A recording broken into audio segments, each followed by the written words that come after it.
crap. We're on the Rubicon. Dad. Hey, Dad. We're on the Rubicon. This is awesome. Here's what we're looking at. Starting up the granite. Good times away.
This obstacle was called the Gatekeeper.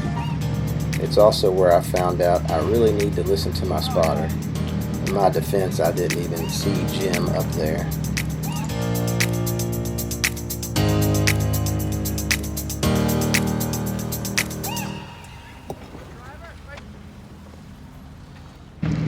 This is where Art decided to show us how it's done.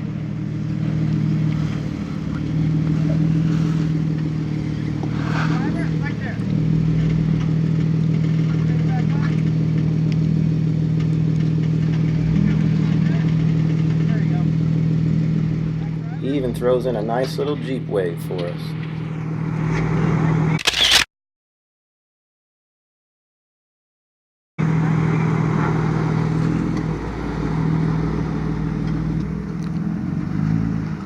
When you have a big rock staring at your diff, it's hard to look up at Jim.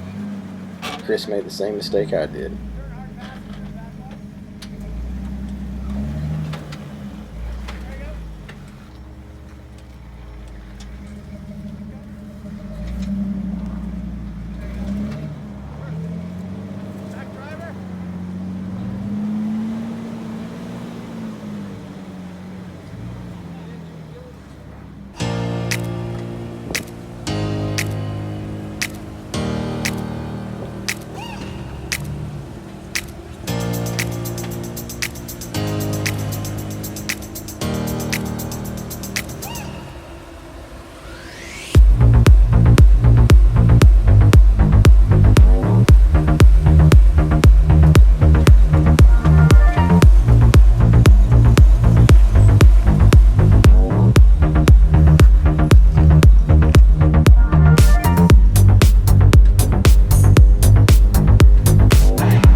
my dad decided he wanted to drive the Jeep and play on the rocks, so I told him to go for it.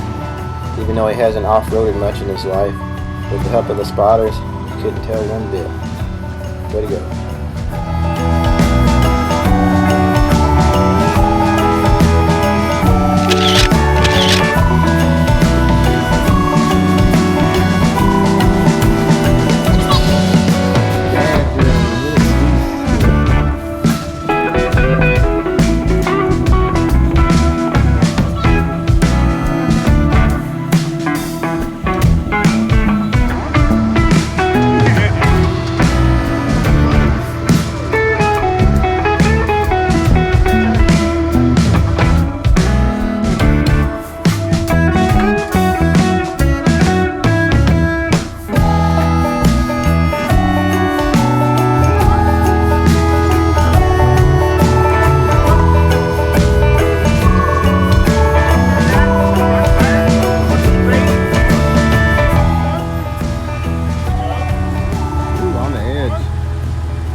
Front tire, go straight, start the bottom out, start to level out, and turn right.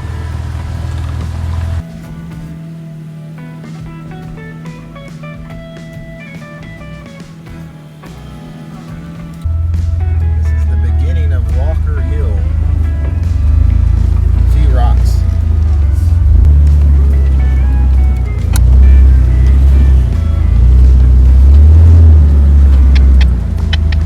LJ in front of us.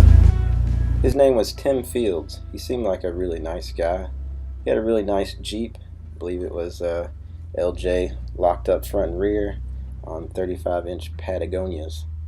I didn't get to talk to him on the trip, but we caught up later on the Facebook Jeep Jamboree page.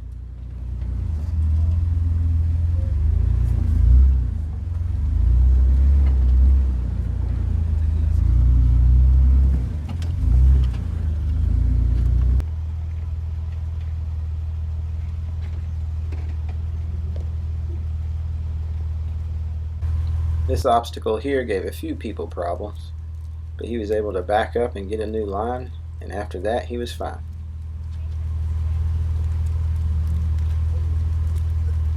Right.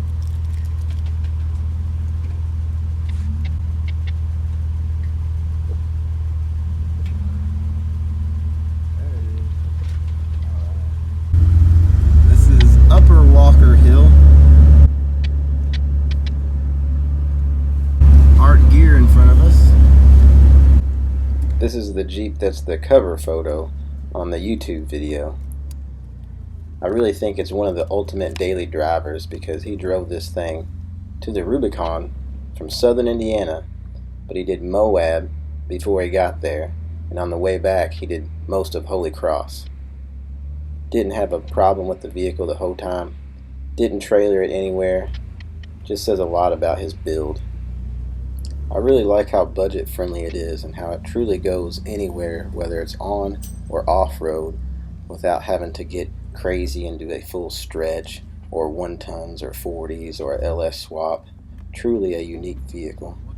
If you want to find out more about this build, I suggest you check him out on Facebook at Geahr Offroad. We're in the hard group. It looks like there's some fun stuff over here. That must not be an option today.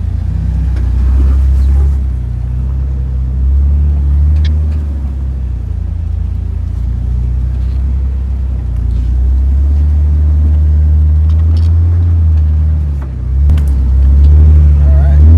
Good job, Art.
You don't ever stop for lunch, so you just have to eat and drive at the same time.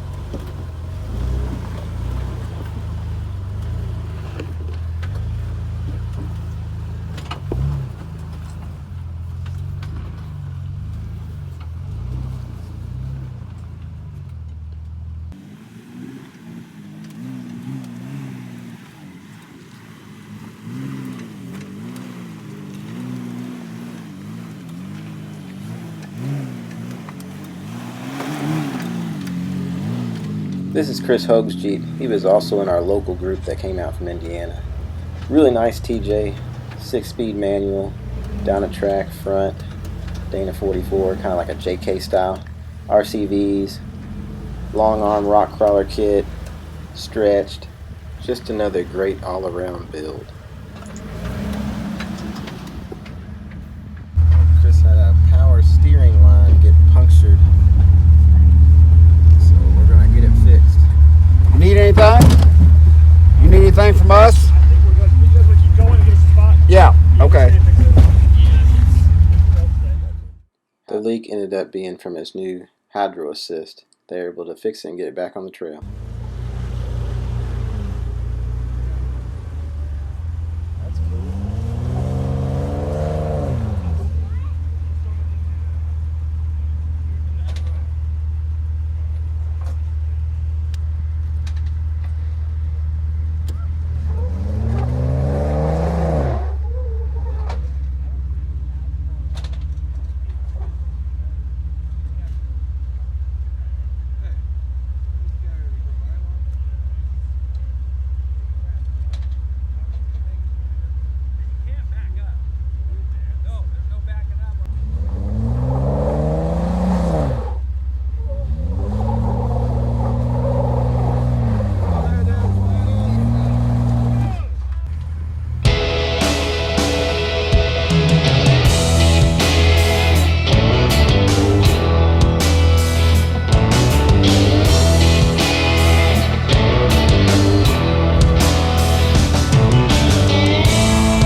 Not sure what that obstacle was called, but there sure was a lot of locals there watching everybody go up it.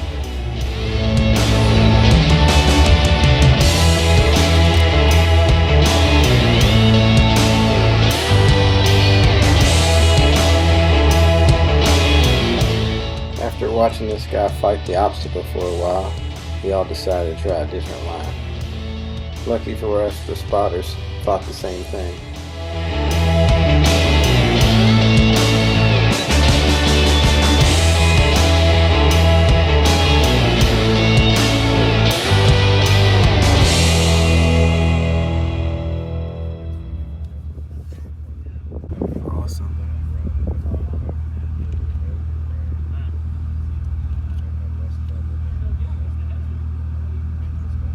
That was the right spot, wasn't it? Yeah.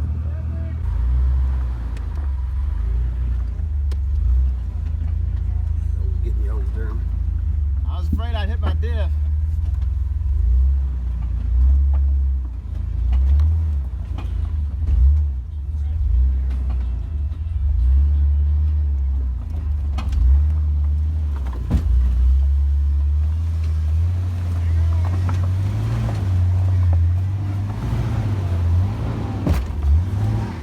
Thank you. Good one. You too.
I would guess it's pretty hard to be a spotter nowadays.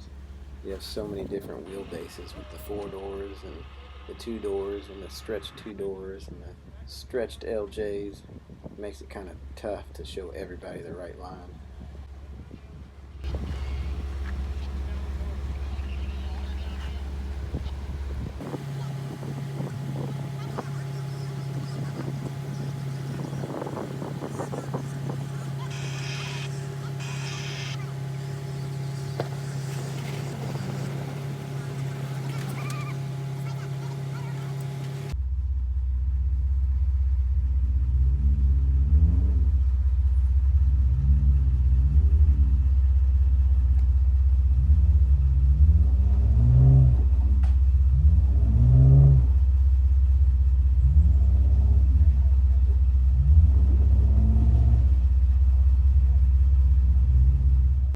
We watched several people in front of us have problems with this obstacle. Let's see what the old LJ can do.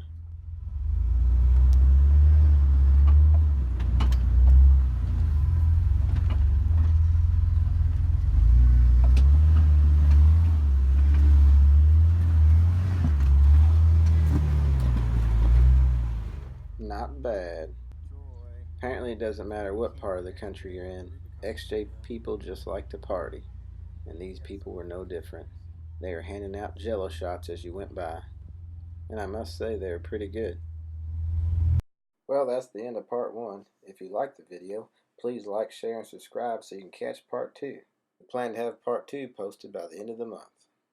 We're working our way over to get dinner and then pack and get back on the trail in the morning.